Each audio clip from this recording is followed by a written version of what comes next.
Well, Doctor, thank you very much. Good morning. 非常感谢您，博士，早上好。很高兴能再次来到新加坡参加香格里拉对话，谈论这个至关重要的太平洋地区的未来。这不是一个基于一厢情愿或乌托邦理想的未来，而是一个将由我们集体努力来定义，以捍卫和保障我们最核心的国家利益的未来。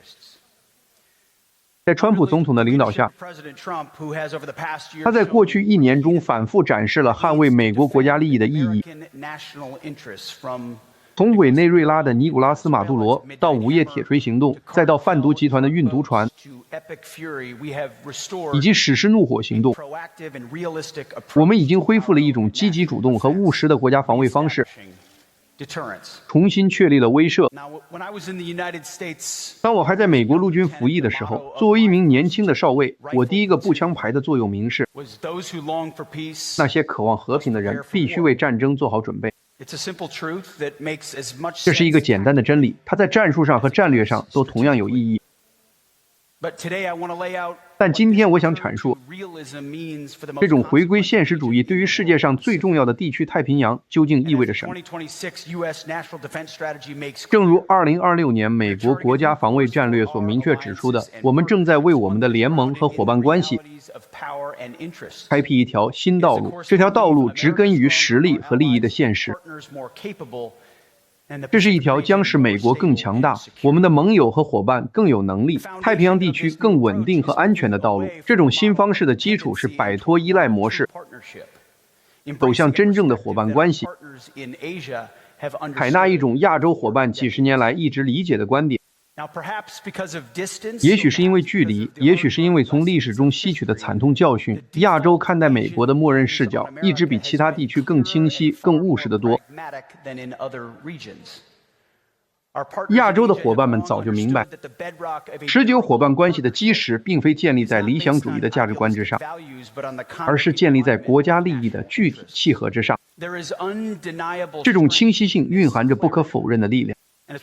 正是它让我们的太平洋盟友和伙伴在面对地区威胁时成为如此可靠的制衡力量。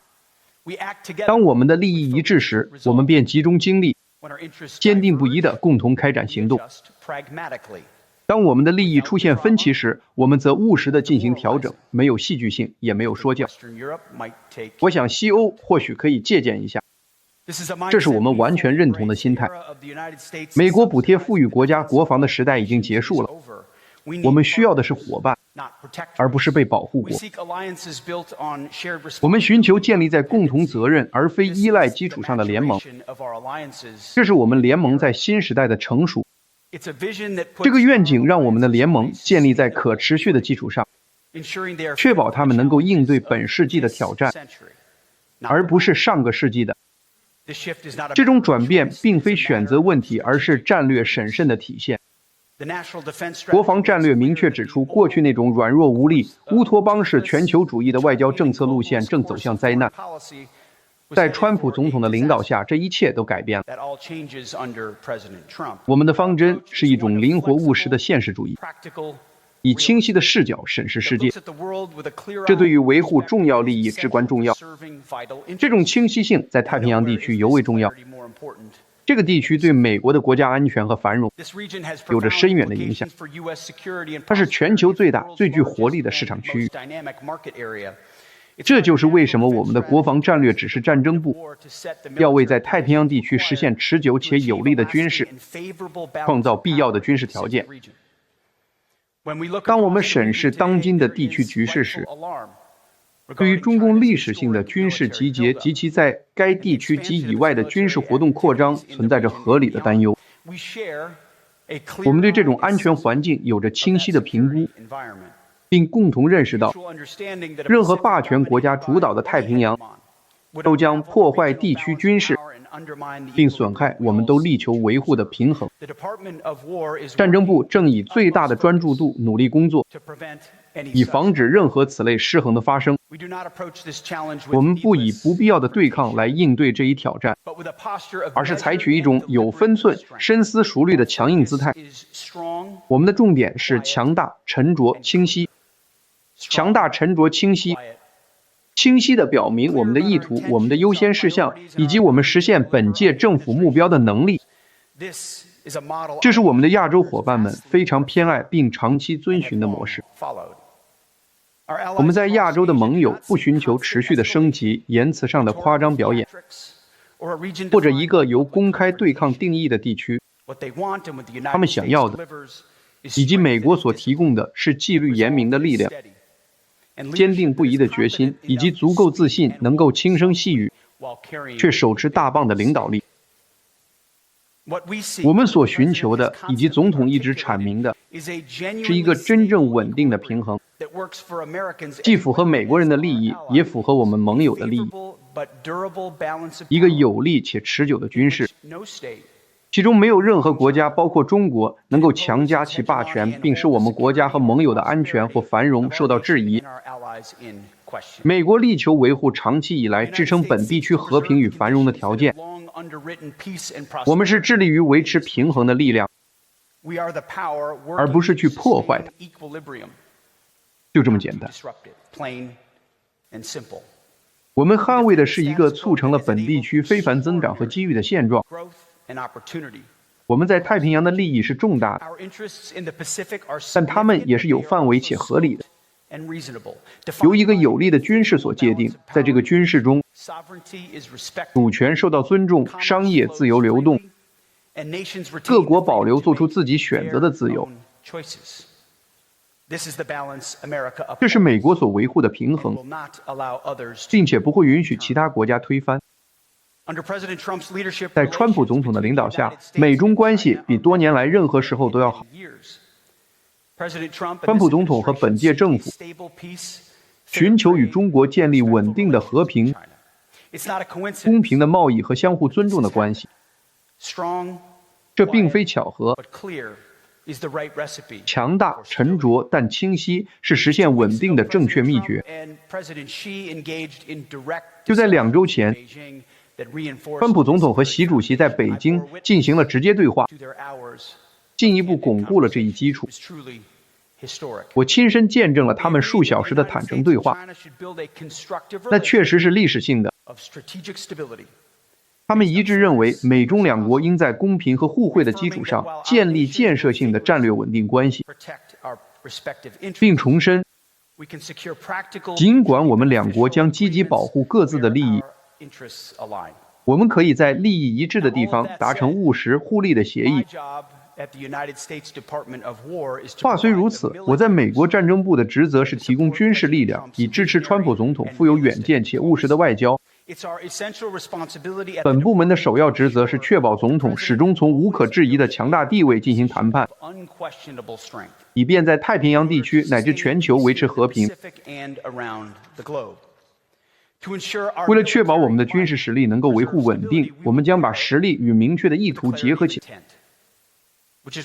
这就是为什么我们更频繁地与中方同行会晤，通过保持军方对军方的开放沟通渠道，我们可以协调、化解冲突并降低误判的风险。这种对话并非任何一方的屈服，而是实用的护栏，确保我们两国领导人所寻求的最高层级关系在各个层面都得以维护。虽然体面的和平是我们的目标，但请不要误解，美国是一个太平洋国家。我们坚持中国尊重我们在该地区长期以来的地位，并且不只是坚持，还要保持明显的军事实力来支撑这一立场。现在，为了完成这项工作，我们正在改变策略。表演式愤怒的时代已经结束。华盛顿曾发出响亮的、彰显美德却不展现实力的外交抗议。展望未来，我们将有意图地选择沟通的方式和时机。我们将首先以行动来主导。正如我所说，强大而沉静，手持大棒，轻声细语。我们将优先考虑致命的作战能力、战略纪律和务实的合作，而不是空洞的言辞和炫耀。任何潜在的对手都将被迫根据我们的硬实力、集体战备状态和坚定决心来评判我们。正如国家安全战略和国防战略所指示的，我们在太平洋地区的方法集中于第一岛链的拒止威慑。现在我们正在重新确立门罗主义，或者我喜欢称之为唐罗主义。在西半球，积极地保卫我们的国土和我们的半球，我们将保护我们的人民。但是如果你看看我们部门的规划指导和我们的预算，我们正在建设一支能够投射力量的团队，一个能够向世界任何地方，尤其是这里投射力量的国家。我们将在西太平洋建立并维持强大的拒止防御，确保侵略不可行，升级不具吸引力，战争被视为不理智。我们的军事态势将是韧性的、分散的，并经过优化，以阻止通过军事力量取得快速、决定性的收益。这是战略的逻辑，这是以实力求和平的精髓，也是太平洋地区持久和平的基础。这惠及我们所有人，我们所有人都将从这样的政策中受益，因为我们沉静而明确的实力将带来稳定与和平。但这并不是美国能够或应该独自承担的负担。有力的实力平衡需要有能力的盟友，他们拥有真正的军事实力、真正的工业能力和真正的政治决心。长期以来，该地区的安全过度依赖美国的军事力量，而我们的许多盟友和伙伴却任由自己的防御能力萎缩。这对美国纳税人来说是个糟糕的交易，对我们的盟友和伙伴来说是不可持续的拐杖。相反，当我们都根据各自的比较优势，为和平与稳定的共同目标做出贡献时，我们所有人的境况都会最好。这不是按我的方式做，否则就走开的方法。我们准备好与你们所有人合作，无论你们身在何处，根据你们自己的情况、地理位置以及你们自己的文化、政治和经济现实，确保一个没有任何主导霸权的太平洋得以维护。这就是为什么我们国防战略中的一个核心工作方向是增加与美国盟友和伙伴的负担分担，同时赋能他们为我们的集体防御做出贡献。这不再是事后才考虑的事情，它是我们战略的一个基本要素。川普总统在他的第一届政府任期内，以及现在他的第二届政府任期内，从第一天起就对此非常明确。联盟只有在他们是真正的伙伴关系时才有效，这是一条双向的道路，除非每个人都投入其中，否则你不会有一个强大的联盟。没有搭便车，历史并未终结。联盟不是以旗帜的数量来评判的，而是以编队的数量来评判的。我们不需要更多的会议，我们需要更多的作战力量。我很抱歉在这里说这些，少一些香格里拉，多一些舰船，多一些潜艇。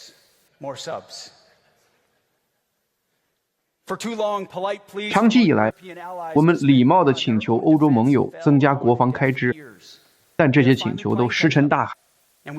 他们终于开始迎头赶上，而我们却被那些关于基于规则的国际秩序的空洞全球主义言论分散了注意力。与此同时，欧洲各国首都却敞开边境，掏空了他们的军队。你可以拥有所有你想要的规则，规则当然很好，但如果你不能用硬实力来支撑他们，那么这些规则就一文不值。欧洲和北约有一些重大决定要做，很快会有更多消息。同样的原则也适用于太平洋地区，当然情况有所不同。在这个地区，我乐观地认为，我们的盟友在共同的国家利益和前所未有的威胁环境的驱动下，将会真正行动起来。事实上，我们已经看到了进展。如果你想看看什么是责任分担，那就看看韩国。韩国一直持续投资自己的国防，不仅仅是因为他没有把战争当作学术演习的奢侈，他们生活在前线，所以他们建设真正的作战力。李总统决定将国防开支增加到3.5%的全球新标准，并承担起更大的常规防御责任。这仅仅反映了对威胁环境的清晰认识，这不会容易，但对于他国家的安全和繁荣来说是必要的。这是一个强硬的决定，因为他们看到了世界的真实面貌。我们赞赏首尔展现出的务实精神和领导力。当其他盟友和伙伴也走上这条道路时，该地区将更加稳定和安全。我们在菲律宾也看到了同样的现实主义心态。马尼拉正在将其重点转向外部防御，并加强与美国军队的互操作性。这不仅仅是说说而已。本月早些时候，我们完成了有史以来规模最大的肩并肩演习，其中包括涉及美国最先进能力的联合训练和演习。菲律宾也在加大投资，以实现其军队和海岸警卫队的现代化。马克思总统今年签署了一项预算，其中包括将国防开支增加12%。这项开支的增加将资助菲律宾多年来努力发展一支现代化、技术先进且可互操作的部队，使其能够与美国战士协同作战。我们在东京也看到了类似的关键转变。日本正在采取具体措施加速其国防转型。我们正在共同加强我们的兵力态势，并投资于正确的军事能力。我们还没有到达终点线，前面还有一些艰巨的任务，但势头正朝着正确的方向发展。我们对日本盟友寄予厚望，我们必须共同努力，为加强美日同盟贡献自己的力量。强大、沉稳、清晰。澳大利亚正在行动起来。我们正在共同扩大美国军队的轮换部署，并合作确保我们的国防工业基础能够建造和维持高端作战所需的武器。我们赞赏澳大利亚对实际作战力量的投资，以及其与美国联合作战部队更深入融合的承诺。在整个东南亚地区，我们也看到我们的伙伴正在行动起来。我们的东道主新加坡通过大力投资其军队，并作为美国后勤活动和轮换部署的重要枢纽，持续发挥超出其体量的作用，从而加强了我们共同的地区态势。新加坡通过大力投资其军队，并作为美国后勤活动和轮换部署的重要枢纽，持续发挥超出其体量的作用，从而加强了我们共同的地区态势。印度尼西亚也在取得重要进展，它正在使其武装部队现代化，并扩大与我们及我们伙伴的军事演习规模，从而加强互操作性，并巩固地区稳定。我还要表彰马来西亚的领导力，以及其迅速部署东盟观察员小组，以监测泰柬边境的行动。这就是责任分担的实际体现。该地区各国正在挺身而出，以可信的能力维护和平，减少紧张局势，并支持外交。我赞扬马来西亚和东盟为支持川普总统的历史性和平协议所做的努力。在大陆地区，泰国继续深化与美国的军事合作，以增强互操作性，并发展必要的战备状态。泰国，一个长期的美国伙伴，正在投入更多。我们在越南也看到了同样认真的态度。河内正在努力使其海上能力现代化，同时扩大与美国的务实防务合作。越南是一个很好的例子，它展示了拥有不同历史和政治制度的国家如何能够以务实的方式合作，在利益一致的领域推进具体的努力，以维持地区稳定平衡。在南亚，印度是维持局势的关键支柱。一个强大的印度在维护自身利益的同时，也推动了我们维护该地区力量平衡的共同目标。印度正在使其军队现代化，以承担其在安全方面的责任，特别是在印度洋地区。它正在建设重工业和后勤保障能力，以维持高端军事行动，包括维修和保养。我们共享平台的能力，并支持在美国战区前沿行动的海军舰艇。我们还承诺与印度合作生产，以提升诸如标枪、反坦克、制导导弹之类的能力。这些都是真实切实的步骤，旨在提高我们部队的集体战备状态。这种工业实力不仅仅是一个长期目标，它是一个迫在眉睫的作战需要。美国战争部正在引领这一进程。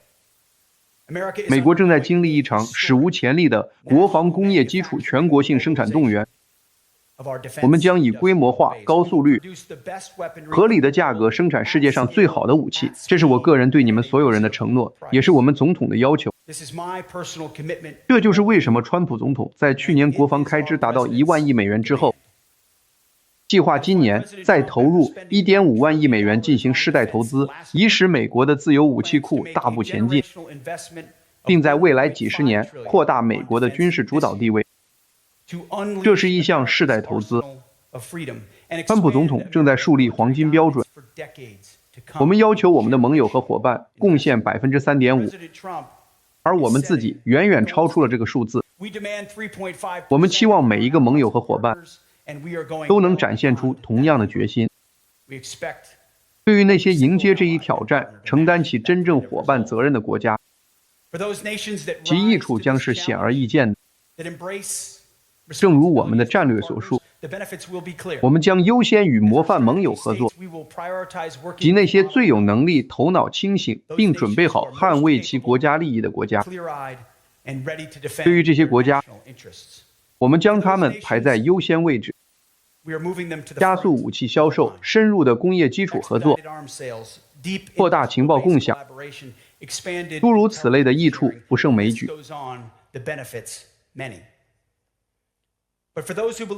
但是对于那些认为可以继续搭美国纳税人便车，享受其慷慨的国家，请听我们现在说，那样的日子已经一去不复返。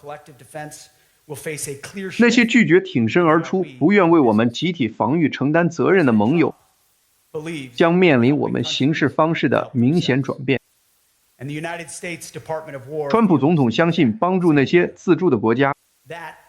美国战争部也持完全相同的看法，这就是责任分担的本质。这是我们彼此亏欠的。最重要的是，也是我亏欠美国人民和我的部队的。他们是我们最宝贵的财富。今天的世界是无情的，这就是为什么这条大胆的道路是战略上的必然。我们有责任为我们的人民塑造未来的世界。在川普总统的领导下，这正是美利坚合众国正在做的事情。美国战争部正在推行一项美国优先、以实力求和平常识性的议程。我们正在我们的队伍中重振战士精神。我们正在重建我们强大的军队。我们正在重新建立在拜登政府时期被危险地削弱的威慑力。在川普总统的领导下，我们拥有世界上有史以来最强大、最有能力的军队。但我们的方针并非孤立主义。美国优先不意味着美国独行，而是意味着以清醒的眼光捍卫我们最核心的国家利益的现实主义接触。这是一种重视行动而非言辞的方针，并将联盟视为真正的伙伴关系。其衡量标准是每个成员国所展现的主权实力和能力。务实、利益驱动的伙伴关系模式不是一种玩世不恭的妥协，而是太平洋地区持久和平最现实、最可靠的基础。我们的方针要求太平洋国家去做许多国家已经渴望做的事，认真投资于自身的防务，为集体安全做出更多贡献，并以务实的方式与美国合作，以推进我们共同的利益。如果我今天上午的讲话有一个核心论点，那就是这个：加入我们，共同拥抱这个愿景，建立一个由强大、自给自足的国家组成的团队。这些国家完全有能力捍卫自身主权，同时为我们的集体安全做出贡献，维护对我们所有人都有利的实力平衡。强大、沉着、清晰。我以前说过，但这句话值得一再重复。那些渴望和平的人必须为战争做好准备，从我的第一个排到第一岛链。让我们牢记这一点，因为我们都渴望和平，时机已到。我们面临的挑战是真实的，但我们面前的机遇也是真实的。我们必须抓住那个时刻。愿全能的上帝保佑我们所有身处险境的部队。非常感谢大家。